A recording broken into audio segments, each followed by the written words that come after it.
ക്ലാസ്സിൽ എനിക്കൊരു ഒരു സാറെ കിട്ടി. ഒരു കുറുപ്പ് സാറെന്ന് വിളിക്കും ഞങ്ങൾ. ബാലഗോപാലക്കുറുപ്പ് എന്നാണ് അദ്ദേഹം, മരിച്ചുപോയി അദ്ദേഹം.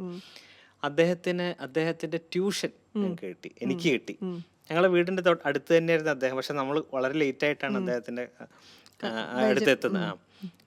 അങ്ങനെ 9ാം ക്ലാസ് മുതൽ അദ്ദേഹത്തിന്റെ പഠിപ്പിക്കുന്ന രീതിയും അദ്ദേഹത്തിനോടുള്ള ഒരു ഇഷ്ടം കൊണ്ടാണെന്ന് അറിയില്ല, മാത്സ് ഭയങ്കര നമ്മൾ പറയുമല്ലോ, നമുക്ക് ആ ടീച്ചറിനോടുള്ള ഇഷ്ടം സബ്ജക്റ്റിനോടും കൂടി നമ്മൾ ഭയങ്കര രസകരമായി. അതായത് നമുക്ക് ആ ഓരോ കാര്യങ്ങൾ നമുക്കിങ്ങനെ ഒരു എന്താ പറയുക, ക്രിസ്റ്റൽ ക്ലിയർ പോലെ ഞങ്ങൾ ഇതായിരുന്നു അന്ന് ഞാൻ പഠിച്ചത് ഇതായിരുന്നു എന്നുള്ളത്. അപ്പൊ അത്രയും രസകരമായിട്ട് സാറ് പറഞ്ഞു തരും. അപ്പോൾ അങ്ങനെ മാത്സിനോട് ഭയങ്കര പാഷനായി. അങ്ങനെയാണ് മാത്സ് എടുത്തെടുത്ത് പഠിക്കാൻ തുടങ്ങി. അത് ഭയങ്കര ഒരു എന്താ പറയാ, അതാ ഞാൻ പറയാം, ബുദ്ധിയൊന്നുമില്ല, ബുദ്ധിയുടെ അല്ല. എന്നാലും ബുദ്ധിയും കൂടെ വേണം. അല്ല അത് അല്ല അല്ല എനിക്ക് തോന്നുന്നു അന്നത്തെ സമയത്ത് അതിനത്ര ഇമ്പോർട്ടൻസ് കൊടുത്തിട്ടുണ്ടായിട്ടുണ്ടാവില്ല.